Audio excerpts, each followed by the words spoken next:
So we are now live on Facebook, getting ready to start the U-Turn show with our special guest, Tavares, best owner of Z's BBQ Catering. So we have a very interesting show for y'all tonight. So hope everybody enjoys. You should see this shared on my page.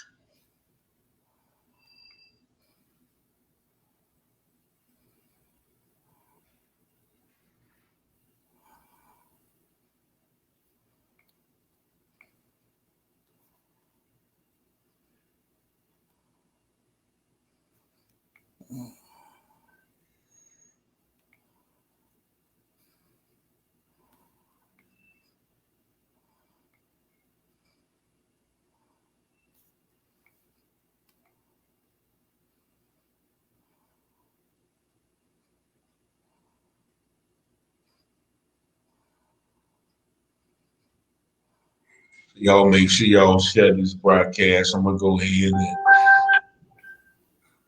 so we are now live on Facebook.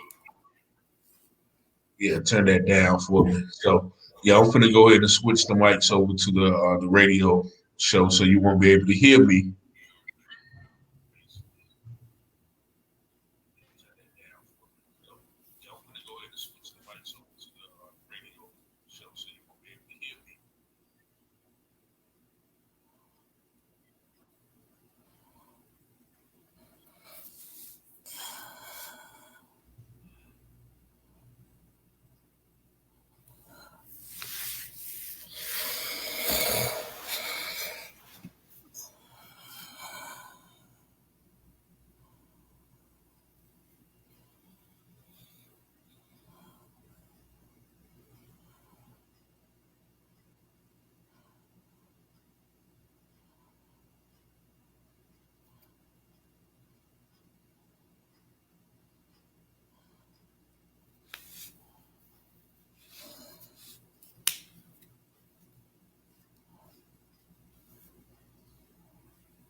.1069 Winterville, Ayden, Grifton, Southside, Greenville, North Carolina.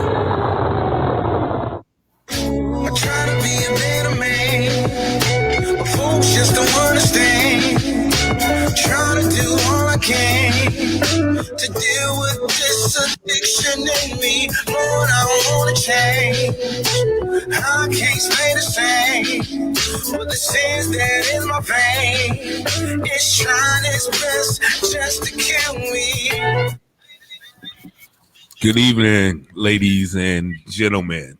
Welcome again to your Tuesday night version of the U-Turn Show.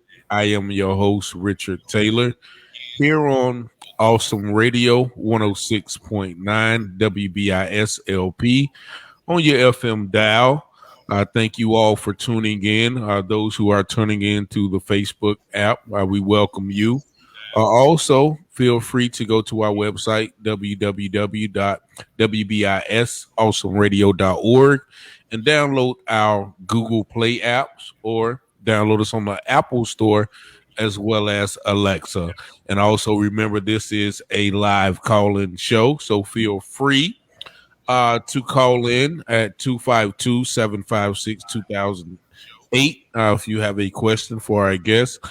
This is once again an interactive show. I am your host, Richard Taylor. I have a very special guest, another hometown guest from our city of Goldsboro, North Carolina, Mr. Tavares. Best, how you doing, sir? I'm good, man. It's good to be here. Good to be here. It's good to have you, man. Definitely. And I first must take the time to first of all thank God for being able to be on this platform, but I also want to take some time out to pay some respects. Our city has lost a few good people in a couple of weeks span. So I definitely want to send our condolences to the families of our classmate Crystal Thompson. Also our classmate and friend Christopher Jones, as well as Mondo Sauls and the family and the loved ones of Tyrone Russell. All four of those people have died within the past couple of weeks. A couple of from complications from COVID, and also a couple from other health issues. So we definitely want to send our prayers, condolences, peace, and comfort to those families, and just encourage everyone to be mindful of the current situation and also their health as we continue throughout this pandemic. So I definitely just once again want to send peace and condolences to those members of the community. And I want to talk to our guest today. Once again, this is Tavares Best. He is the owner of Z's Barbecue and Catering, correct? Yes, sir. Yes, sir. Z's Barbecue and Catering. All right. Tell me a little bit about your business. Well, we started. I started out small and a little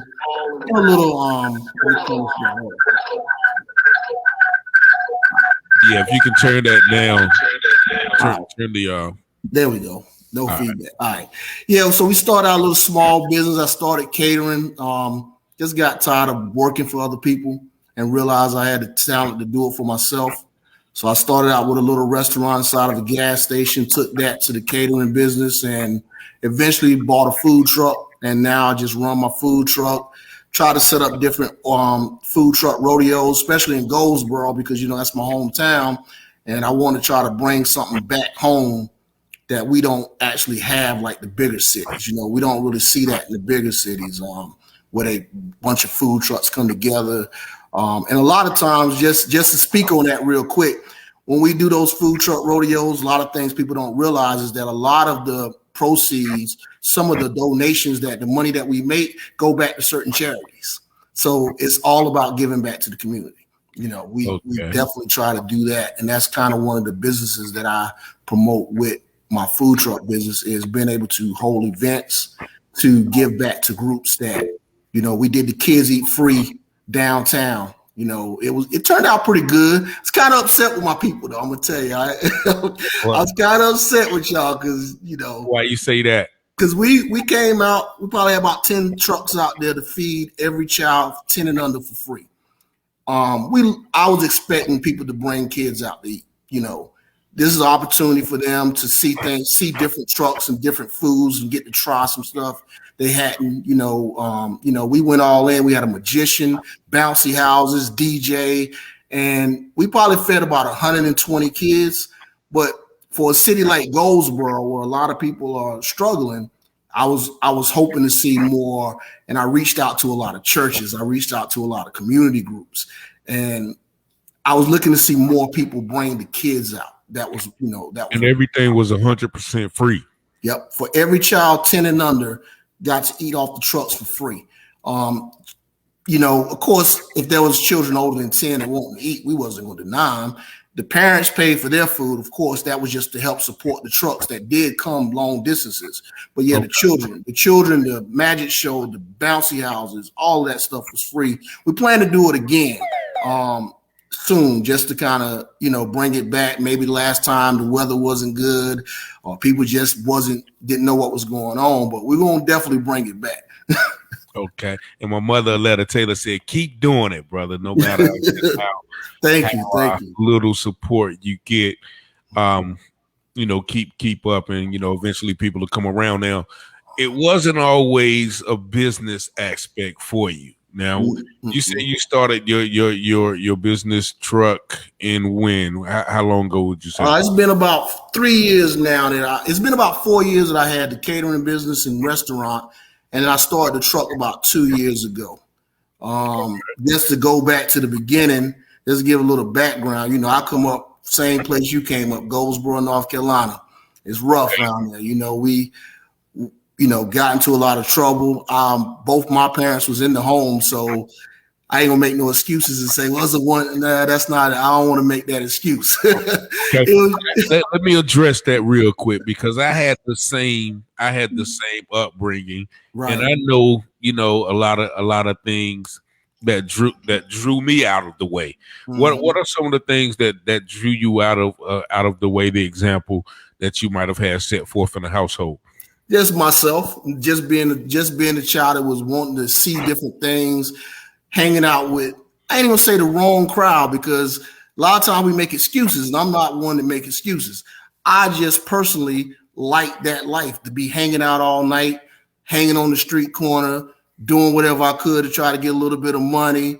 You know, the fast life, we get caught up into that, and a lot, people make excuses. Well, it's my upbringing. No, it's you. You know what I mean? It's not your upbringing. It's you. A lot of times your parents are telling you what you should do, but it's up to you whether you're going to follow your parents or not. So I can't blame my mother and father. They worked a lot. So a lot of times, y'all know my brother Michael Best, my other brother Ken Artist, we lived together, and we was left alone a lot. That's what got me into cooking, because they couldn't cook. Neither one of them. So I started cooking. That's what got me into it. But at the same time, we had a lot of freedom. So we could run the streets all night, because my mother worked at night, my father worked at night. Nobody was home till 3, 4 o'clock in the morning. So we just ran the streets all night. We made that choice, not that our parents was not there to tell us don't do it. We made the choice to do it. So, we gotta, as people, we gotta stop always trying to blame our situation on the choices that we actually making ourselves. That's how I look at it. Okay, and those choices that you made eventually landed you in jail a few times. Quite a few times. And by the grace of God, I never went to prison.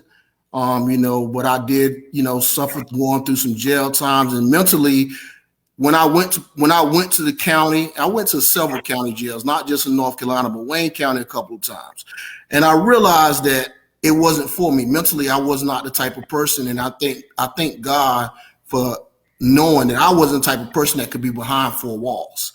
My mind wouldn't have been able to take it. So the punishments that I suffered out in the streets kind of kept pushing me away from that. When I was 16, my oldest son was born, and at the same time, I got shot. So It was like, okay, what am I going to do with my life? So it was kind of after 16, I kept right on hanging out there. We had a little, Blood Raw. We was the first rap group in Goldsboro. Yeah.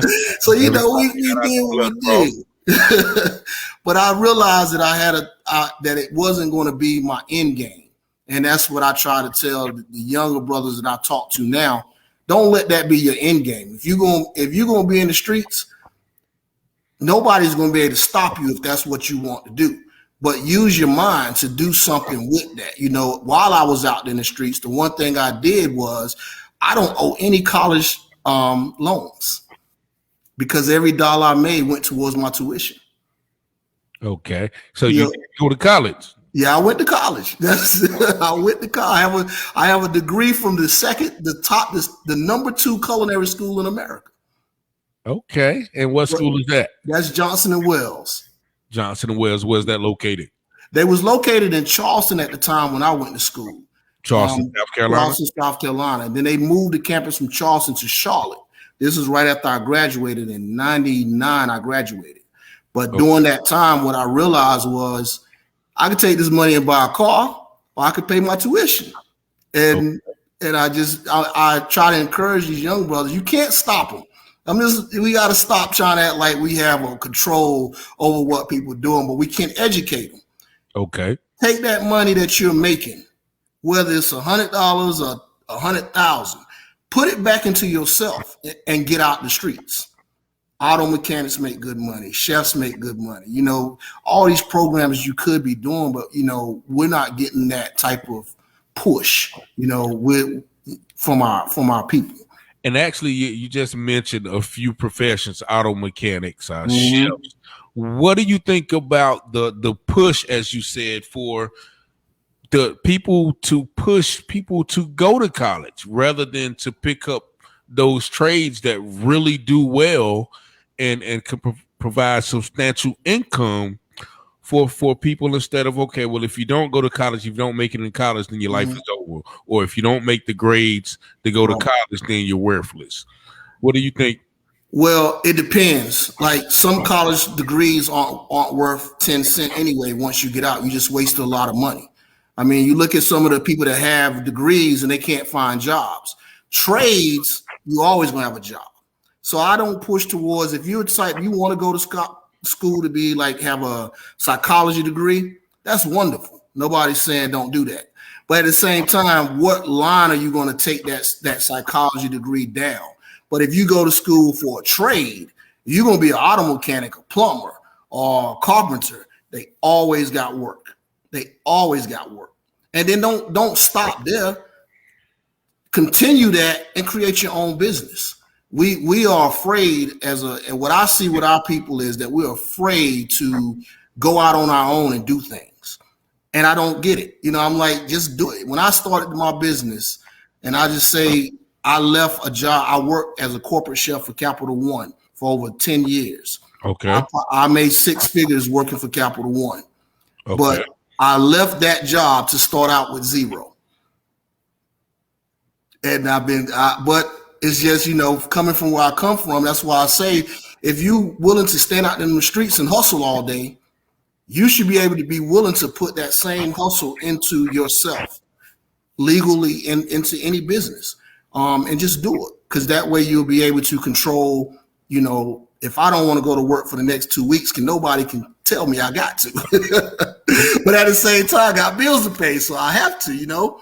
Yeah. And entrepreneurship is needed in our community once Yes, again. man. Yes, it is. So, so you said you graduated from culinary school in 1999. So that means you didn't hang around Goldsboro for too long after high school. Nope. What was your turning point? Like, say, I know at 16 you said you got shot. Of course, you were still in high school then. So what was your turning point when you said, okay, I got to get out of here and I got to do something different? Well, I kept seeing the same thing. I kept going into the same thing. Like I said, I kept getting in and out of the jail, but I never, by the grace of God, I never did any time. And every time I went to court, it was amazing because I never faced any time. I get a light probation. I get pulled over for driving without a license and a possession charge, and it'll get reduced to where I could walk. And I'm just like, eventually I can't keep doing this. So I gotta, because I quit school. I didn't graduate high school traditionally like most people. I stopped at 16. Okay. That's when I was running the streets really bad and just kind of quit. And Mr. Whitley, I know everybody remembers Mr. Whitley. He was a rest in peace, Mr. Whitley. Yes, rest in peace. That man, he said, you know what? You're not going to make it. But what I will do is put you in the high school program at Wayne Community College, because you're not going to come to school I wasn't going to school but once or twice a week. And he did that. He looked out for me that way. And I look back and think like, that man really looked out for me. So he put me in the program out there so I could get my high school diploma with my class. So I was able to graduate with my class in 94. Yeah, you don't have, I guess, principles. I don't know, maybe you do, but principles, instead of taking that route that Mr. Whitley always took, you got those guys who will just go ahead and get out. Just get out of the school. You're not going to be worth it. But he took the time and took the effort to find an alternative for you, because he knew it was something that you could provide for the community. And I'm glad, we did have people like Mr. Whitley and other strong men in the school system to push us on that right route. Now, you said you left Capital One where you were making six figures. Now, what was there any any factors that caused you to leave? Like, was it people talking, down to you, management disrespecting you, Nope. anything like that? I was the third in command on a campus that fed 20,000 people every day. If you know about Capital One in Richmond, Virginia, I worked there for like I said, 7-8 years, and I was the executive chef under a couple other chefs. What caused me to leave there was I kept saying that I could do it myself. And this is what I try to encourage people. I've been there for many years. I know the routine. I know how to prepare food. I know the business. So it's like, why don't you just do it for yourself? But, being afraid to jump out there because you're used to getting that regular check. And as people get that convenience, that check come every week on time, it's going to be, especially if you're a salaried employee, it's the same. You can balance your life, but you'll never be in control of your life. That's the part that people don't understand. If you can do it for someone else, the person that started that business at one point in time started the business. You know what I mean?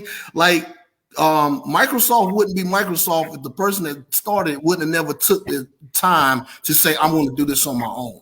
Or, the big companies. So we get afraid to do that a lot of times because we feel like we're not going to be able to make it. It's a struggle. Everybody's going to struggle. And you may not make the money that you was making at first, but you just got to hang in there. But eventually you become where you can offer opportunities to other people. And that's kind of what I'm trying to do now with the food truck business.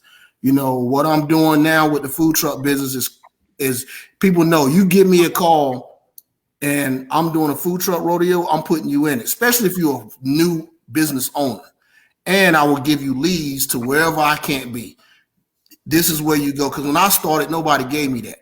So that's kind of where I'm at with the, we got to be able to do it on our own. I look at, I'll give you an example. I look at our community, right? Let's just get into our community. Mm-hmm. Who owns all the stores in our community? Not us. Yeah. And it's not a racist thing. People always say, well, that's a racist thing. No, it's not. Listen, thing. It's a common sense thing. If the Arab store at the corner is owned by Arabs, his dollars go back to his community, not yours. So why don't you own that store? But you understand mathematics. This is what I say to a lot of the people that hustle. You understand mathematics and how to run a business. You just haven't taken the time to go to Wayne Community College and get a business degree.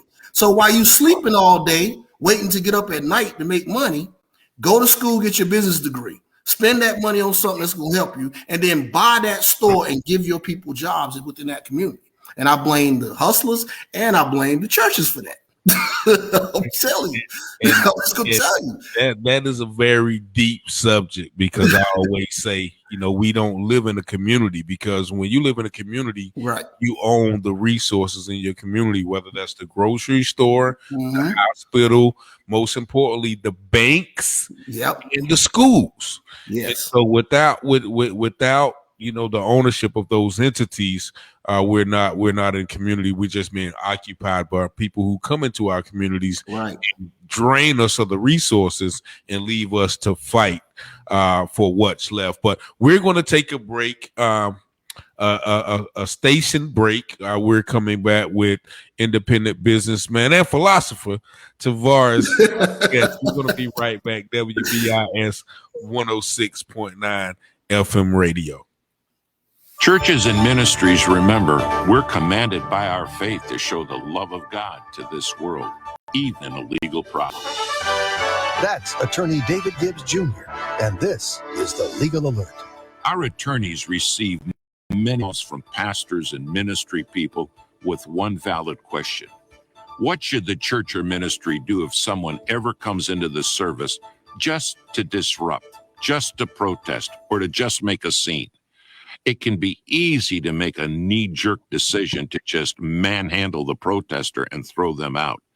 However, we always remind people, what would the Lord Jesus do in handling this? Our attorneys at the Christian Law Association always explain that your church has every right to dial 911 and have the police remove the protester if they will not peaceably leave. You have a right to have your property protected, and the police are the ones to call and help you with this right. But until the police arrive, however, consider sitting with the protester, the disruptor, and share the gospel, the good news of Jesus Christ. Our God can do great things, even in the worst of circumstances. Our free newsletter addresses lots of issues, like the ones we've been discussing today. It's an invaluable tool. Why not sign up for it now at christianlaw.org? christianlaw.org. Where did the people groups come from? This is Ken Ham, and we've created the Answers Bible curriculum, including for homeschool. Yesterday, we learned that we're all one race descended from Adam and Eve. So where did all the people groups come from? Well, the Bible gives us the history to understand our differences. You see, after the global flood, Noah and his family were told to multiply and fill the earth. But Noah's descendants eventually rebelled to stay together and build a city and a tower. So God confused their language, forcing them to spread out over the earth. This event divided the human race into different language families. Each one took unique combinations of genetic information with them as they spread out. Soon, different people groups and different cultures arose. Learn more about the popular Answers Bible curriculum for Sunday school and for homeschool at AnswersRadio.com. Dive deep into God's Word at AnswersRadio.com. Christian inspiration for the family and ministry, teaching for practical Christian living. Awesome Radio. Lord, I hope this ain't too late for me to die up in these streets. Oh Lord, can you help me? Yes, ladies and gentlemen, we're back. I am your host, Richard Taylor, on the U-Turn Show, with our special guest, Tavares Best, owner and operator of Z's BBQ Catering. And we were on the subject. We're going to talk about more about that. But I do want to talk about you starting your business. At what steps did you take? You said you had a brick and mortar location first, or how difficult was it, when venturing out, leaving that secure job and coming to the place where you are now, where you're securing your business? Well, it started out where I ended up finding someone that was trying to sell a restaurant that was inside of a gas station. Okay. And I ended up, I bought, I had some money saved up. So I used the last what I had. I got the business from the lady. And I had a business partner at the time, which is a long story, but to make a long story short, business partners are not always the best thing, because you lose friendships over business partners, especially if y'all don't have the same mind state. If your mind is grind, and their mind is, I just want to be a business owner. There's two types of owners. There's a person that owns the business, and there's a person that really owns the business. Okay. You know what I mean? Because sometimes people just want to tell you that they own a business, but they don't really want to put the work in.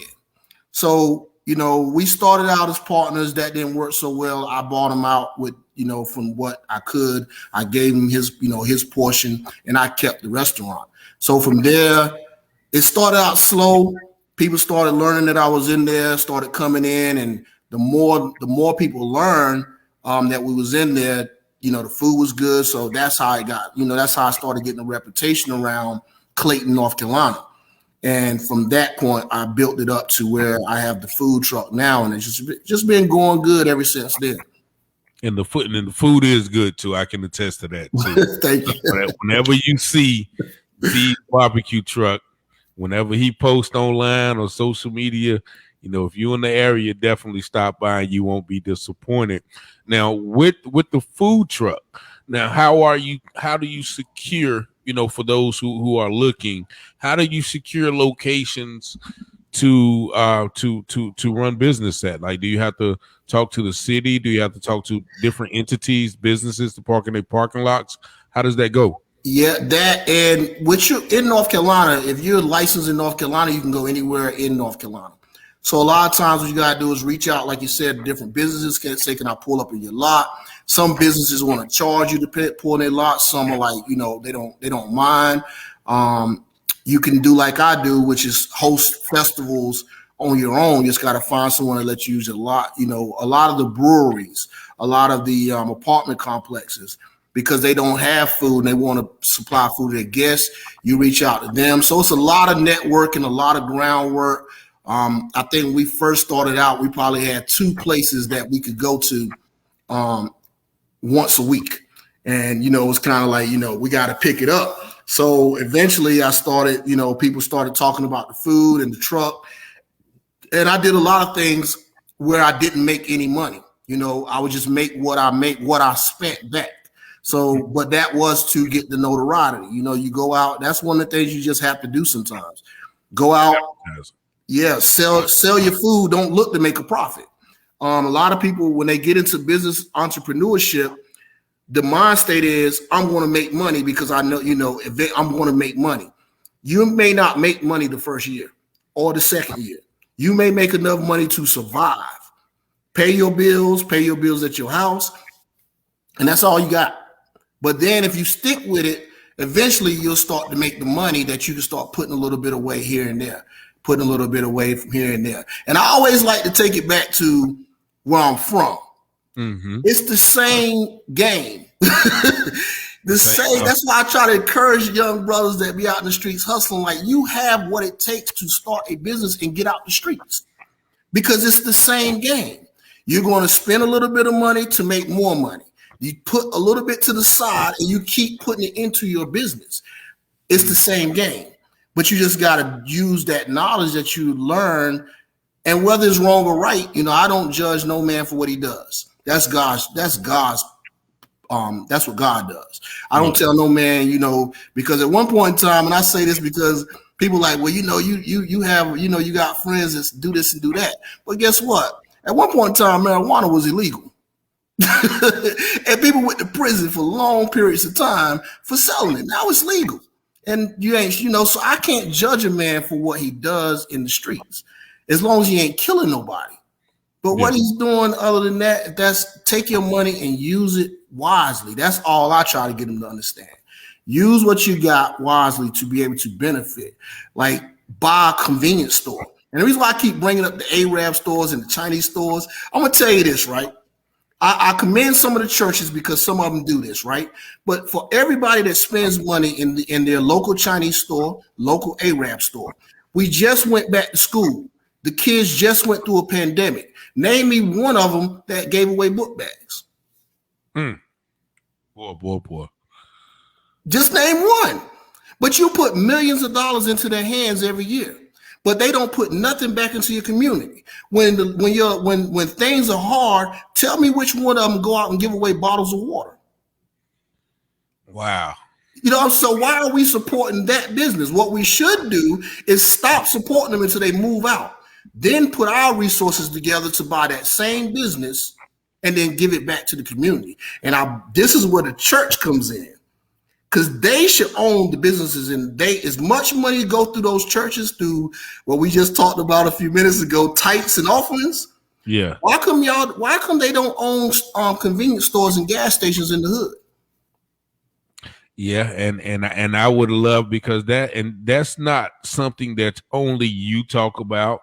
There are a lot of people who who honor the church but still have those questions because of things that you're saying. I realized that when they had the gas scare a few months back, I realized that every gas station I went was owned by somebody who was quote unquote a foreigner. Right. And I'm like, where is all, why don't we have some? Why don't we have? We got a lot of barbershops, and we got a lot of a lot of beauty salons. Mm-hmm. But other than that, grocery stores, like I say, convenience stores, even beauty supply stores. Right. It seems like everyone has a monopoly on that, except us, and they take that money, and like you said, we never see that dollar again. Nope. It don't fix our streets. It don't go back into our schools. It go back into their schools. So it's not that we want to push them out the neighborhood, but if they're going to work in our neighborhoods, something should be coming back to those neighborhoods. Or the building itself should be owned by, and again, I say this because this is where the most of the money in the community gets spent. It's in the church. I look at the bus system. I'm just use the bus system in Goldsboro, North Carolina, right? Okay. You have how many churches that have buses? Nobody should be paying to ride the bus. Nobody should be paying to ride the bus because your buses sit there all week and do absolutely nothing. But you collect offerings, you collect tithes, and you put stuff. You buy your pastors big cars and houses, and they work on a salary. Tell me what salary Christ got? Yeah, we had a just want to know these things. You hold the views of, a lot of people, like I said, a lot of people point out those inconsistencies of, the modern day church, right, and what Jesus did. Jesus served the people, Jesus, and a lot of the prophets did as well. You read about the prophets, Elijah, Jeremiah. They were actually sometimes in distress, right, because of how they stood up for the oppressed, stood up for the poor.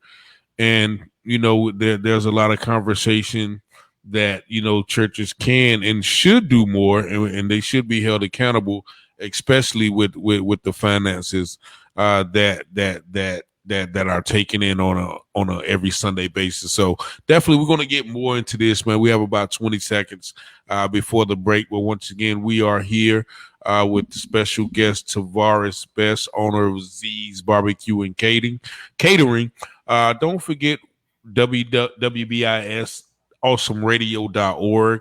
Download our apps, Google Play, App Store, and on Alexa, and call in to our live.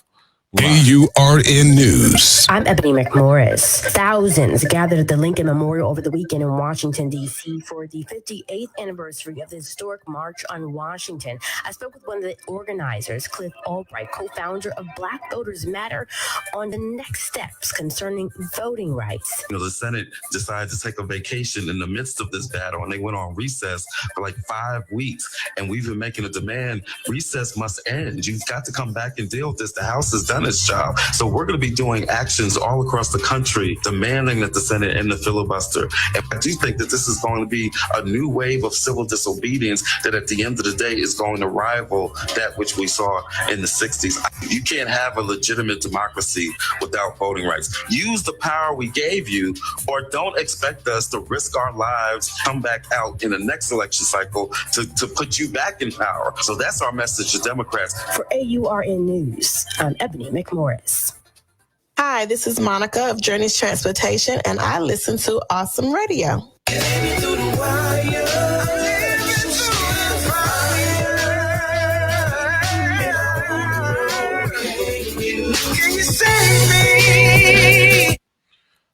Yes, we are back once again. The U-Turn Show. I'm your host, Richard Taylor. On our last segment with our special guest, Tavares Best, has some pretty good questions for the church and the business community, especially in our communities that are lacking so many resources.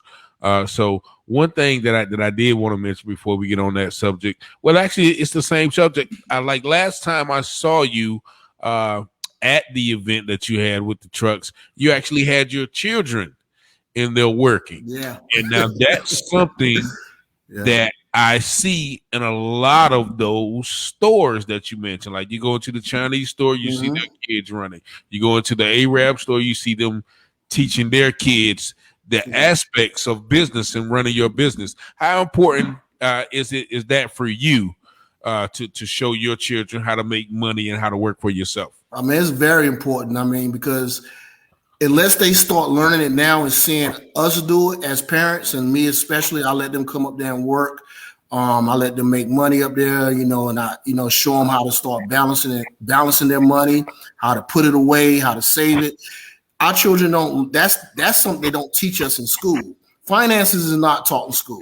which is something that we should be pushing for in schools, that they should start learning to have a financial literacy to understand how to balance a checkbook, how to pay bills. I think when we was back in school, like 5th, 6th grade, you had something called home economics. You know what I mean? Where it taught you the basic necessities of how to live. We don't do that no more. And then when you look at back in our day, I know when we was coming up, you had Ward's package store. Yep. It was ran by a father and 2 sons. People don't remember that. Shout out to Ward's package, Squeak and Poop. Exactly. But the thing is, that's how it's supposed to be. And that should be passed on. It should have been kept being passed on through generation. It should have never left their hands. But it's not their fault that they lost the business. I'm going to tell you who fault it. It's ours. Because we stopped supporting those businesses because we want to support the Arabs. Let's just keep it real. Because Donnell's used to be owned by a man named Donnell. Was that Donnell Thomas or something like that? Yeah, and then you had another Mr. Wallace who owned it at one point in time. But we didn't support Gregory's Groceries. Right. I don't know if you remember Gregory's Groceries right yes, there sir. by Carver Heights. Yes, sir. Moses Mini Mart. Yep. So yeah, basically back then all the stores were ran by, Caraway's even. Right. What happened? Walmart came. Now, I'm gonna tell you what happened. Walmart came. The other stores came, like your Wawas and your Sheets, and those stores started coming. And we as a people, instead of standing and supporting the businesses that are in our communities and building those up, we want to go to Walmart. Walmart has no respect for your money. Not saying you shouldn't shop there. That's your choice. But Walmart has no respect for your money. You can't even get a cashier in Walmart, but you support them. It's not what about Walmart's on the other side of town. Why ain't put one hood? We the ones that spending all the money with them. So why don't they develop one in the middle of Webtown and then start building up Webtown with the resources? Because only thing they want is your money. So we'll take the time to go all the way over there to shop. When we used to have our own stores where you could get a shovel, where you could get bread, where you could buy a pack of chicken. Yeah. And it went back into the community. And the thing about those guys, when they was running those stores, they was also community leaders. And you respected them. Yes. You weren't throwing trash down in front of those stores because they would come outside, they would say something. And you respected that man because he looked like you, because you knew his kids, y'all went to school together. So you would pick that up. It doesn't happen that way anymore. When you start looking at the Arab stores in our community, they're dirty. They selling you stuff that's old. They sell you anything because the whole thing they want to do is get your money. Here's the most hypocritical thing about the Arab stores, right? Most of them are Muslim. Now, in the Muslim belief and faith, alcohol and pork is forbidden. You can buy both of them in any Arab store around your hood. Why would they sell it to you but not to their own people? Because they don't care. They care about but we giving them our dollars. And also the major thing is cigars, cigarettes, beer, and lottery, which once again doesn't translate into productivity for our community. I'm gonna read this comment from Ronj Newcam. Thanks for shedding light about the accountability of the money received from parishioners to the churches. As a church body, we have a duty to make sure that we are serving our parishioners. Education from church body about finances, health, and wealth will be very helpful to the revitalization, stabilization, and rebuilding where improvement is needed. And I think that's pretty much your point. And let me speak on that right there, what she just said real quick. Okay. If the churches was to take the time, during the week they're closed, right? Hire an auto mechanic to teach mechanics for free. Take that tithe money that you're collecting, that you shouldn't be. We can get on that another time. But take that tithe money, that offering money, pay someone to teach financial literacy in the church for free to anyone that wants to learn it.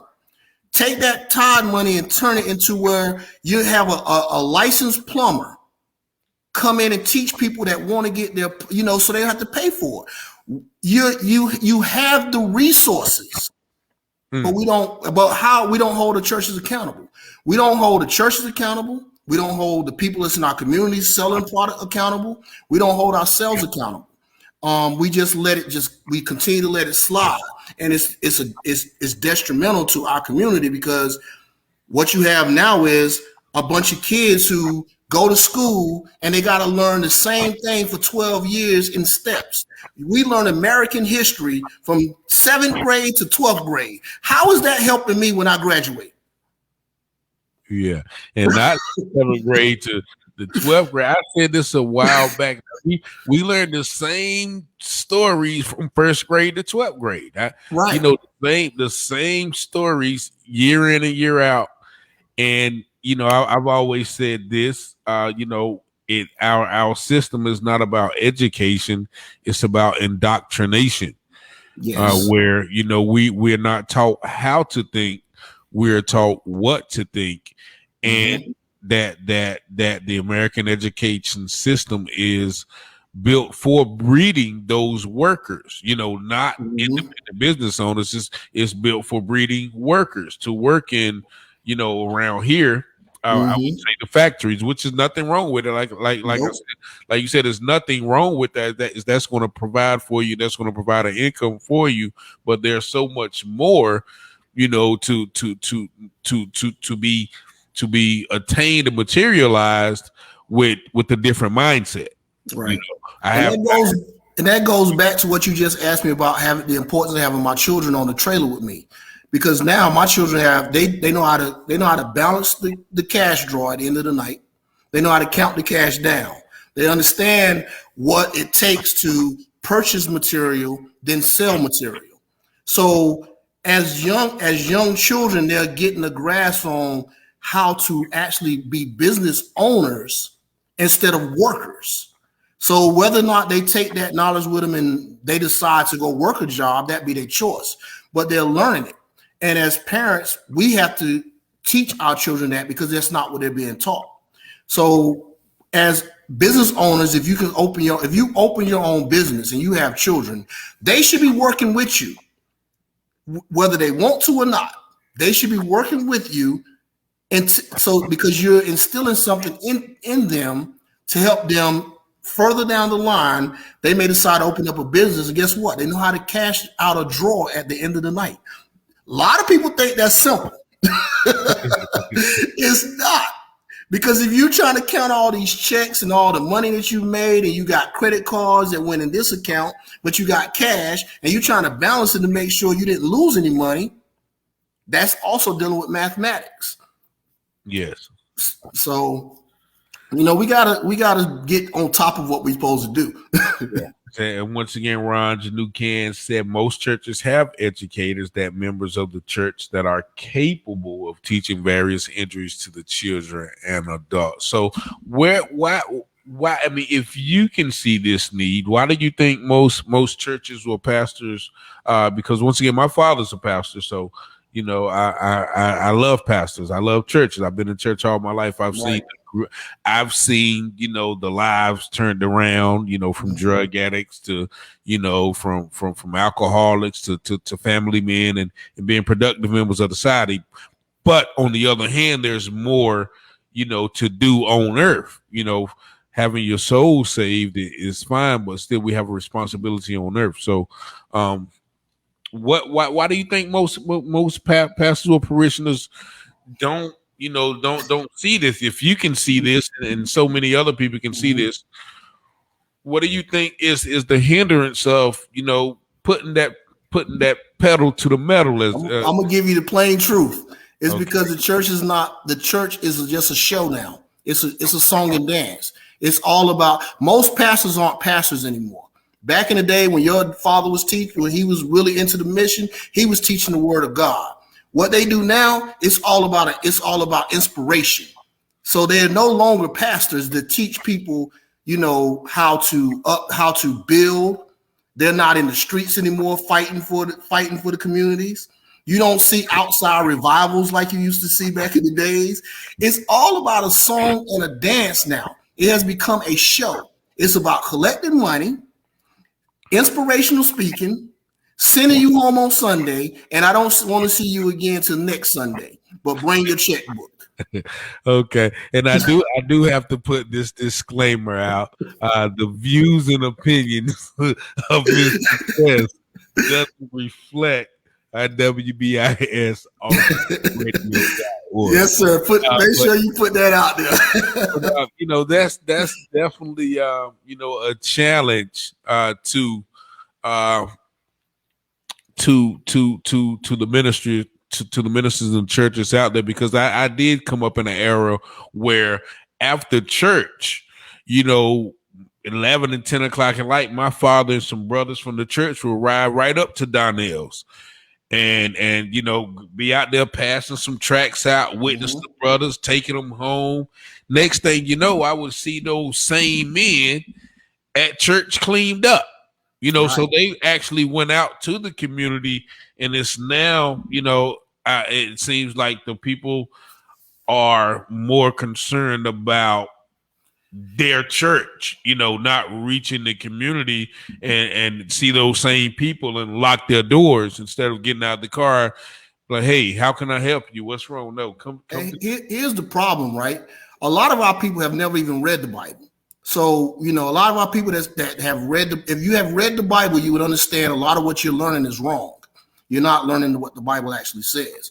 First of all, if there's 4 churches on the same block and they all got different names and teach different religions, you have not read the Bible. Because the Bible says we should all be speaking one word. It says we should all speak the same thing. So if you got a Baptist church and a Presbyterian church across the street, neither one of y'all, you're not supposed to be doing that. Because first of all, you got to tell me which one of y'all are following Christ. Christ wasn't a Baptist. He wasn't a Presbyterian. So which one of y'all are following Christ? Then if you're supposed to come together, even if you decide, well, we only have a small building, that may be your excuse. But how are you working together to make one big building and teach the same thing? Because your pastor, you put him on a pedestal. That church pastor on a pedestal. It doesn't make any sense. We're losing. We're losing because of this. Like I said, back in the days, you've seen community leaders. They came out of the church. They stuck together. They fought for their rights. Back in the 60s and 70s, we wouldn't have some of the rights we have if it wasn't for the churches being able to come together and say, we're not going to stand for this no more. But what do you have now? You have a bunch of people that want to dress in fancy suits and drive around in nice cars, but you're not reaching the people. So and it goes to our younger generation. The reason why they don't understand entrepreneurship is because it's not being taught. And where could it be taught at? It can be taught in the church. The reason why they don't want to even go to church is because they see the hustle. I'm not trying to criticize anyone for what they're doing. I'm just being honest from what I see. You see the hustle. You come in here every Sunday, you pay me your money, but at the end of the day, I go back home to an impoverished community. This church is worth $2-3 million, but there's a ran down house beside my house. Why didn't y'all buy that house, fix it up, lower the rent for somebody who can't afford the rent? You had the resources. Like I said, when I do things in the community with the food trucks, every time I'm in Goldsboro, I try to do something in Goldsboro with the food trucks to help raise money for the community or some type of give back. I just went to Virginia and did a charity event to raise money for a group that drives around and buys groceries for homeless and people that don't have food. This is the type of stuff that we should be doing, and we can get these resources from right within our own community. But it's going to the wrong places. And this is why I don't come against people that are out there in the streets, because, and I say this, and I just be all honest, if I really need something, I know who I can get it from. Yeah. And they ain't gonna say no. They ain't gonna ask me no questions. But if I turn to the same church, I gotta fill out a form. I gotta prove that I've been a member of that church for this amount of time. Or it's so much to go into it. And it's like, but you're receiving money that's made to help people. That was you're collecting, but you again. And I told you, I'll put this challenge. Let me put this challenge out there. Anytime anyone wants to come on, anywhere I'm at, and show me why you pay tithes according to the Bible, not according to what your pastor said, but show me in the Word of God that you should still be paying tithes. I welcome the challenge. All right. Once again, I got to put the disclaimer right there. The views of Mr. Best does not reflect WBIS AwesomeRadio.org. Ron Nucan said, my parents used to pick people up, take the people to job sites, complete the applications for them, and get them hired on with companies that were able to restore their purpose back to the person, which in turn restores the broken homes. And it was then when people could focus on salvation because they now had a way to keep a roof over their head and food on the table for their families. That's another great point. Yep. Because you can go to people and say, yeah, you need to be saved. But if they're hungry, nothing's going to stop them from going out and stealing, right. to get food. So there has to be a certain, even the Bible said, yeah, if your neighbor comes and asks you for bread and you have it to give to them, then you give it. You don't withhold it from them, you know. And there shouldn't be, such red tape, as you mentioned. When you come into people of God, for the needs, Jesus said, what you have done to the least of these. That you have done to me. What you have not done to the least of these, you have not done to me. Now, we got about a minute and a half. Let's tell the people where, they can find you, find your business for catering needs as well. Definitely go to the website at zzbbq.net. And you can find me on the website. We're also going to be doing some more things in Goldsboro very, very soon. The next, I work with a couple of groups down there. We're going to try to put another Kids Eat Free event together. And I want everybody to bring those children out. Let them see it will help them. A lot of children have not seen or ate different cuisines. Bring them out. Get the free food. Come out and support. If you want to be, once we get it set up, you want to be a vendor, that's fine. We just want to help show the community that as people that grew up in the community like myself and Mr. Taylor, we can give back to our community. You see what we come from, what we've done, our life, and what we turn it around to. We have to be an example. The Bible says faith without works is dead. So you can give me all your faith you want, but if I don't see no works, we're going to have a long conversation. You ain't going to be able to convince me that you're a person of God when you're not putting in the works. That's all. That's me personally again. But we got to really get out there, brother, and just be strong in the communities. Really start holding people accountable. You're going to end the radio show, but we're going to stay live on Facebook. Thank you all for tuning in. Lord, I need you to smile on me. Lord, I'm bleeding. Tell me where you want me to go.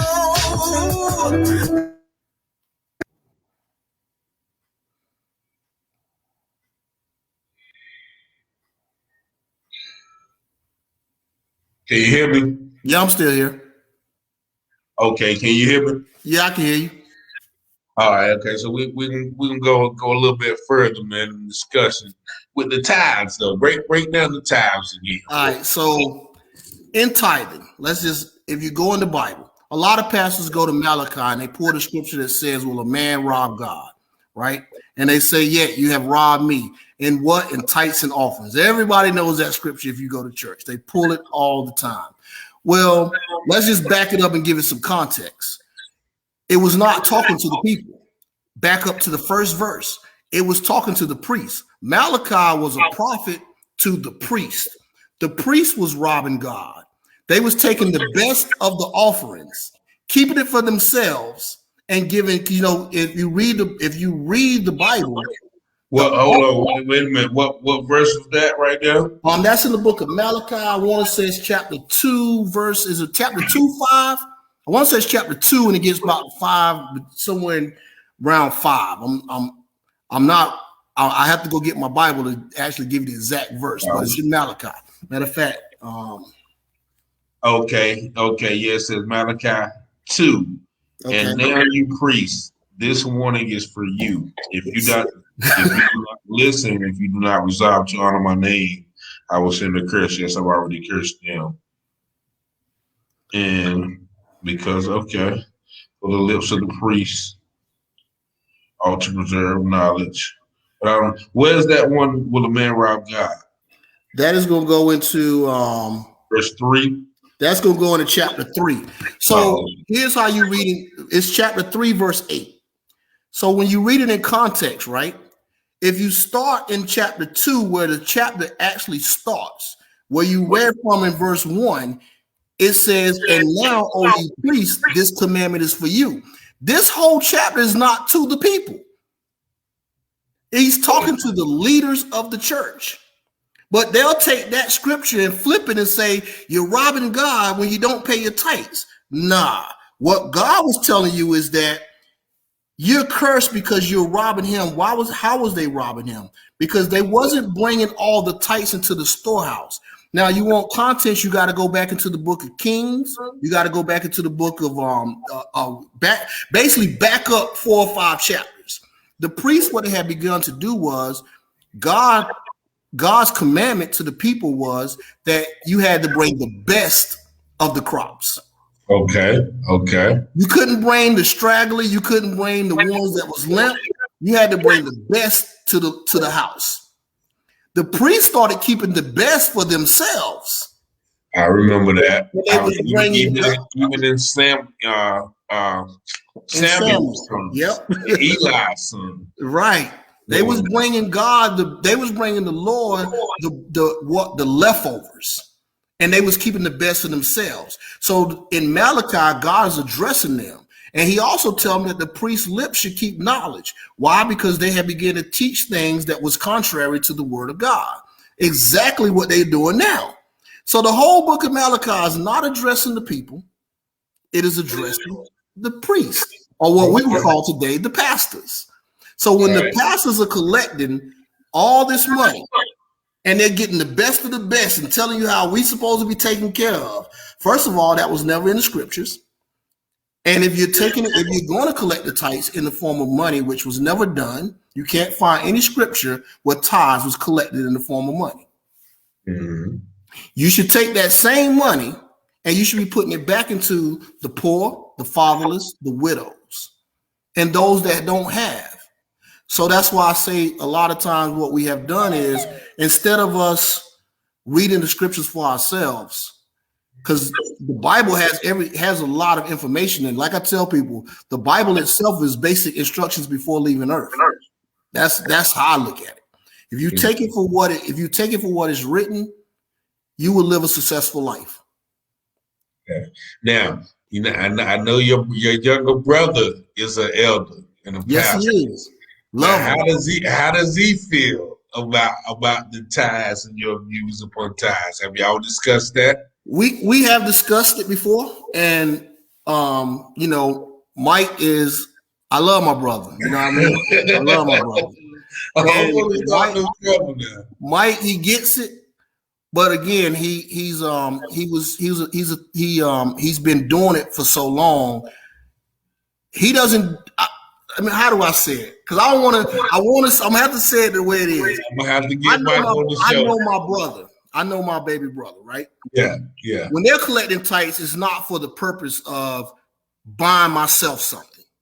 Oh, I know that. Yeah, but it's not for a lot of them. Now there are some of them out there like that. Right. So I know So he's doing what should be done with it, even though it's not supposed to be collected in money. The only money that should be collected, and I'm not telling people that you can't collect money in the church.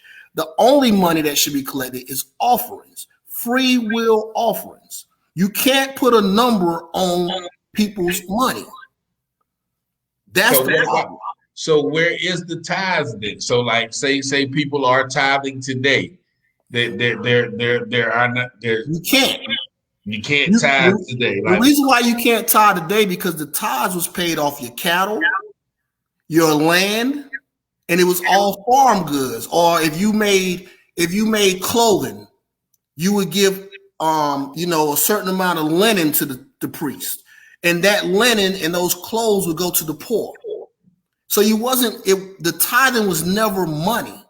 The offerings was the only thing that was ever given in the form of money, and that was free will. When you remember when Christ told the lady it told the priest, he said, you tithe off your anus and your mint. But this lady who gave 2 mites gave more than you. Why? Because she did it freely.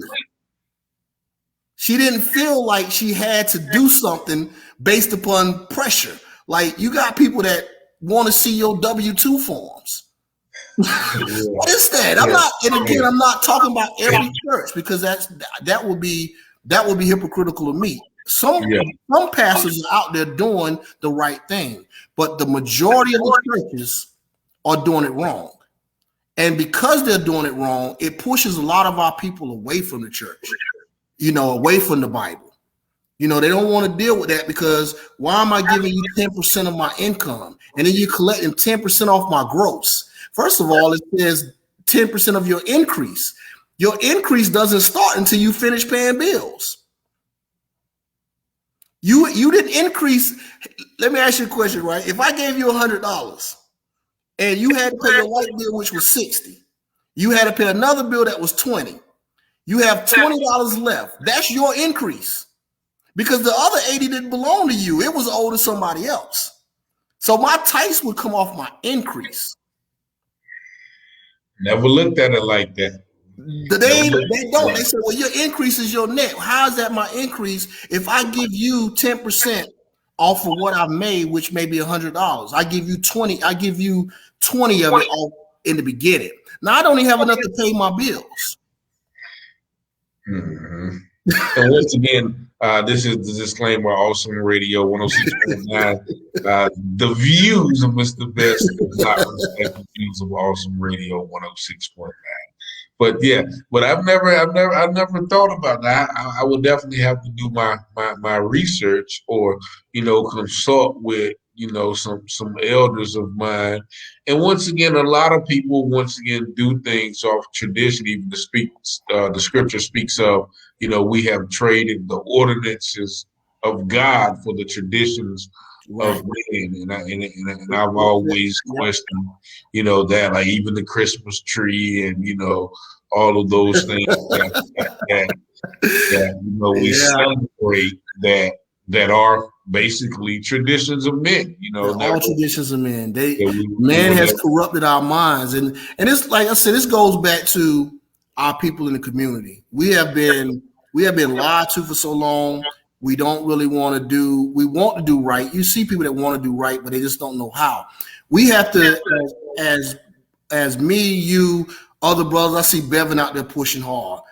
It's our generation that's going to have to step up and really have to push it and really start to hold people accountable. Because I was explaining to somebody before, they was like, well, I got to get out here in the streets and make money. Well, that's not the only way to make money. Understand? I'm gonna give you a good scenario, right? Okay. You can go to Sam's Club and buy a 40 case of water for $3. Yeah. You can stand on the corner and sell every bottle for $1. You have made $37 off $3.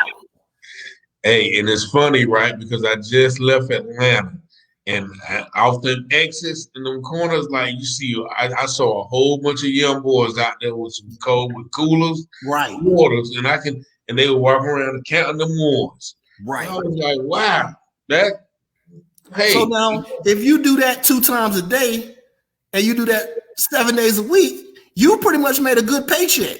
Yeah. You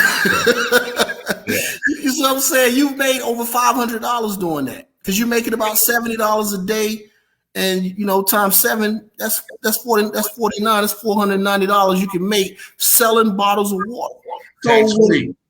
Tax free. And when we push in our community, that's why I say I I don't personally, this is me personally, I don't shop at any of the Arab or Chinese stores that's in my neighborhood. Ever. Never. Because they don't give back to our community. Now, me, one person, is that going to help? That's not. But as a people, if we did that together, if we said tomorrow, everybody in Webtown don't shop at Donnell's until they go out of business. And then me and Mr. Taylor going to go buy Donnell's, set it back up, and give some people in that community jobs, which they ain't doing. We have now started something that can help our community. And even take the money that we make in there and build other entities right beside it. Because I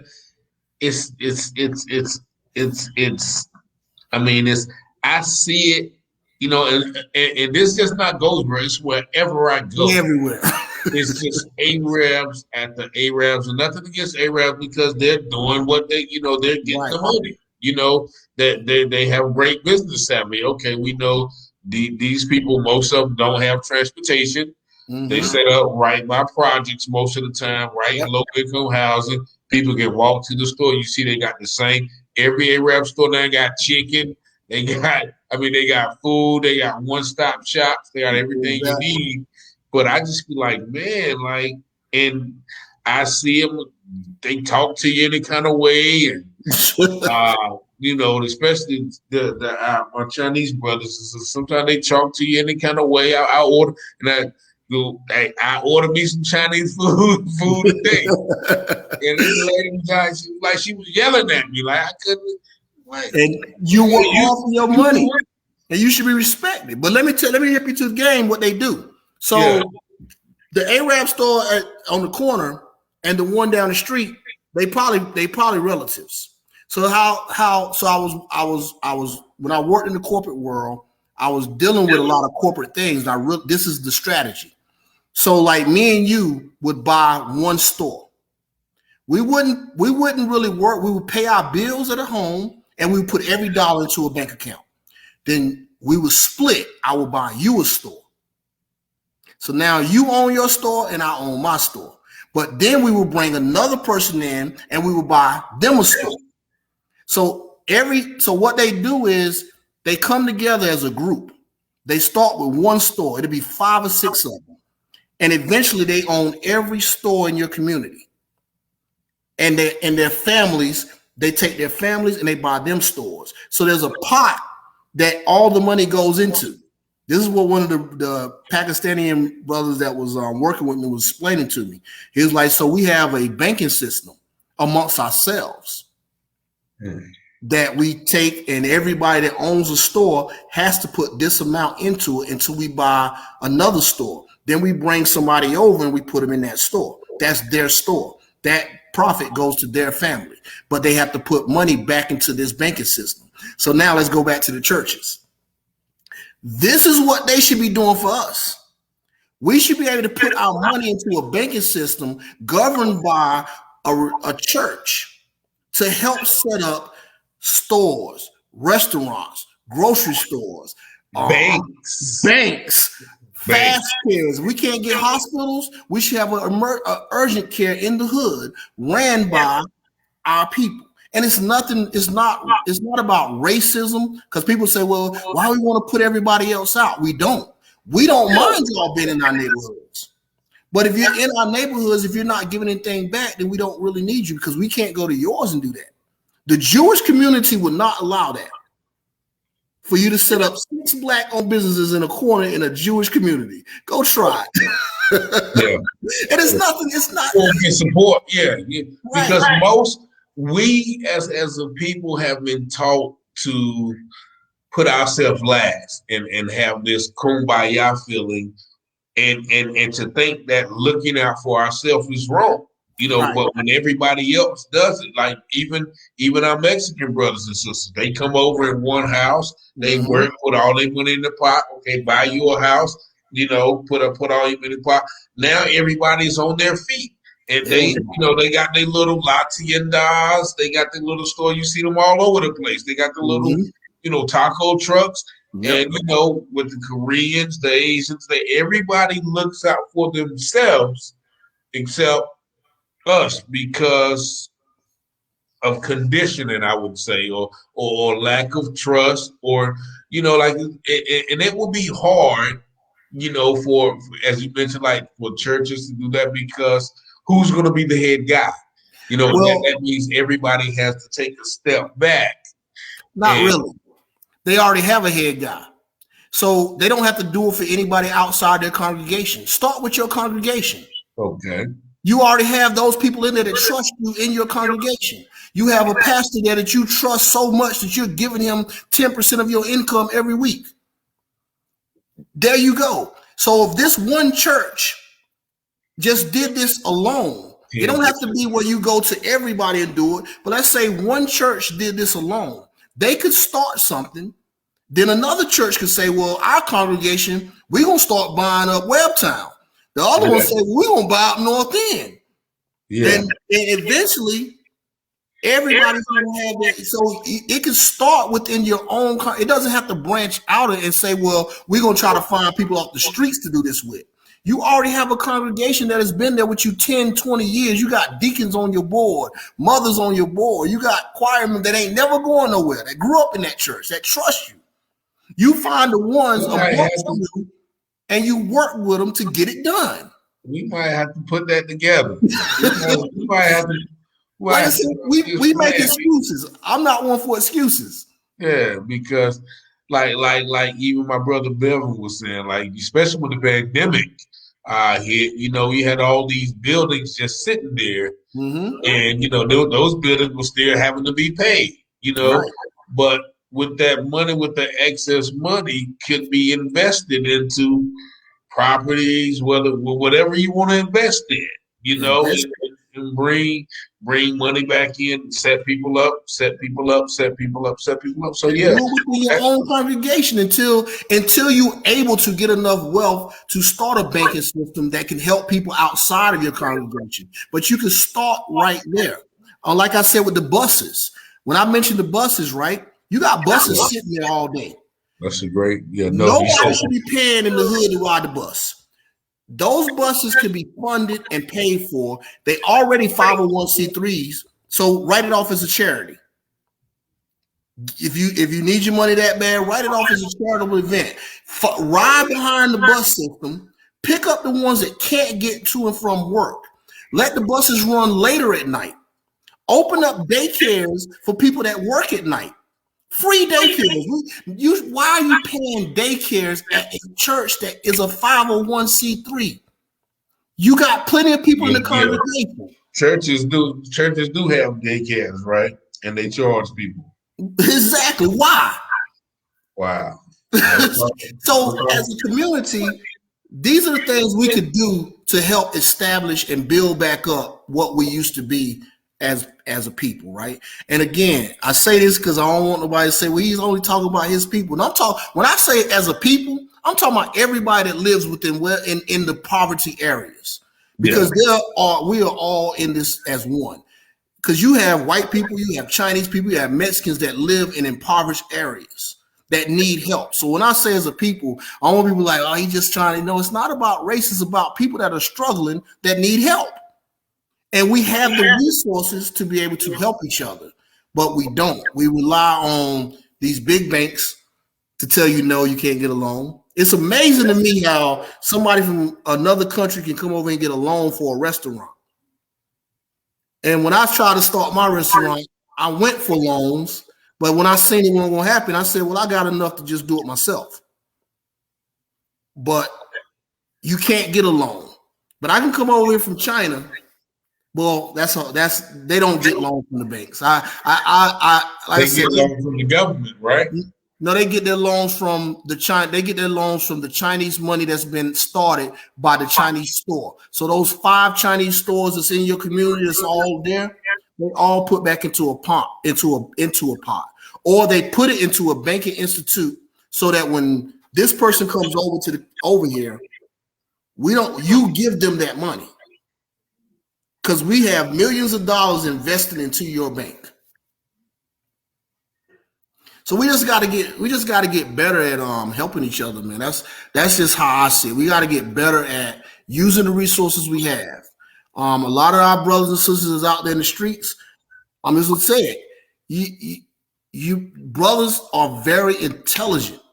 You're intelligent enough to manage money and keep up with it, hide it over here and put it over there and do all that stuff. Take the time during the day while you're asleep, doing nothing, because you know hustlers don't come out during the day. Go to Wayne Community College and pick up a trade. Then go open up a plumbing shop, a barber shop, a mechanic shop. Nobody's telling. I don't judge none of them as far as what they're doing. That's what you do. I look at it. That's what you do. That's between you and God. You got to stand before the Lord on your own. So I don't judge people because the pharmaceutical company sells us drugs too. They just told us it was legal. They told you it was illegal to sell marijuana at one point in time, but they sell you Tylenol. But they put codeine in it. They tell you can't sell cocaine. So I don't even, you can't judge those brothers for what they're doing because that's what they know. You have to help educate them on how to take that money and put it into something that's going to bring you out of that if that's what you want to do. Come out of it, start a business, leave something behind for your family, help, buy some houses. It's all a hustle. The stock market I do the stock market, it's a hustle. Everything is a hustle. Everything. So yeah, that's some good information, man. That's some good information, man. A lot of people agree with you. Shamika Campbell says truth. So yeah, man, we're gonna have to look into everything, man. I like what you're doing with the food trucks and with you said the rodeo. You call them a rodeo, yes. Right. I like what you're doing, bringing people together, bringing people out, and letting people know there's enough money for everybody.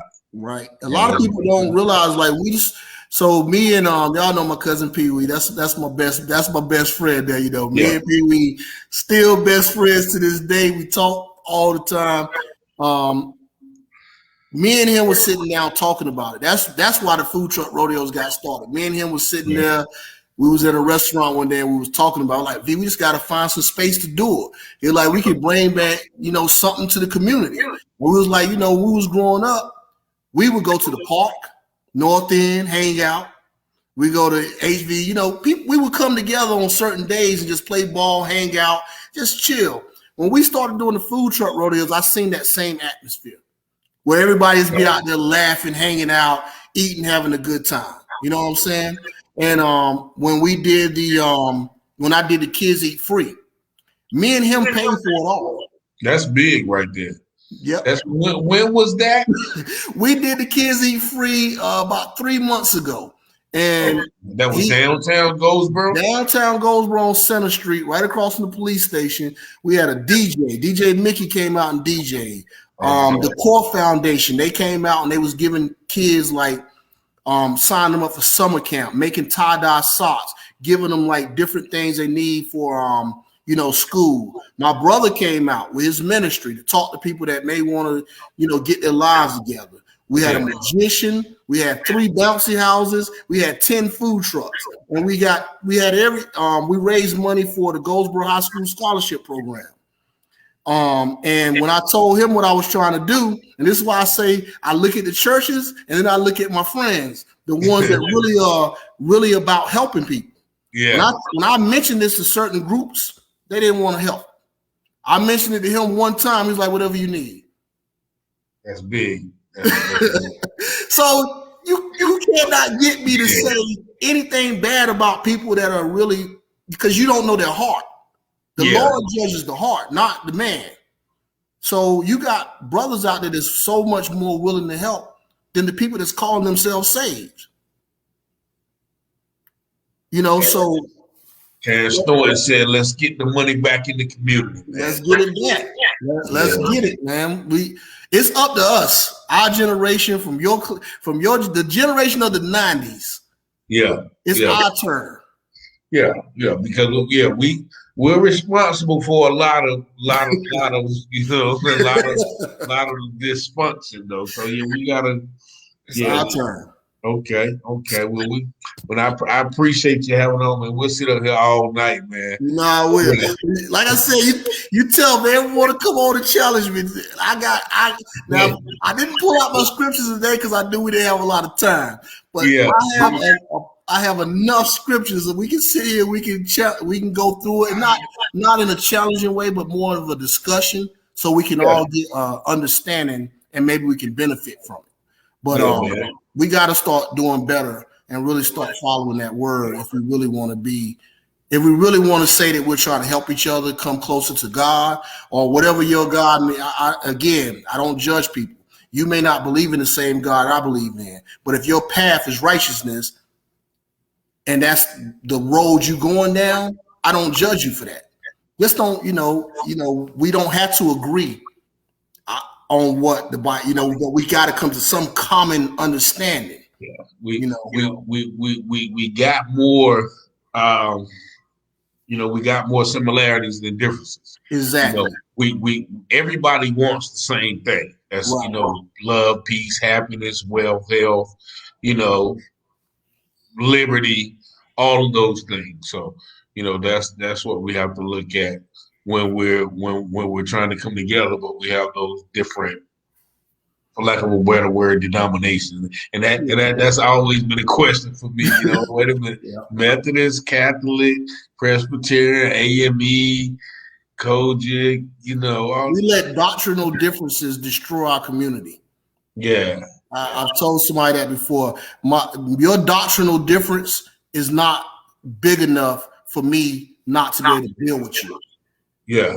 If I can't, because I believe a certain way, that doesn't make it that I can't build with you and we can help somebody. You know what I mean? So that's been the problem. Doctrinal differences destroyed our community. It just does. But I know, man, I could go on forever because I got a lot more I could really want to go into. We're gonna have to do it again, man. You just let me know, man. I'm always here. I'm proud of you, man. What you're doing, because I see you out there. Like I said, you took that same hustle that you had in the streets. You put it into yourself, into your books, and I see you out there pushing them books. So, Kate, nobody tell me that you can only get money one way. Yeah.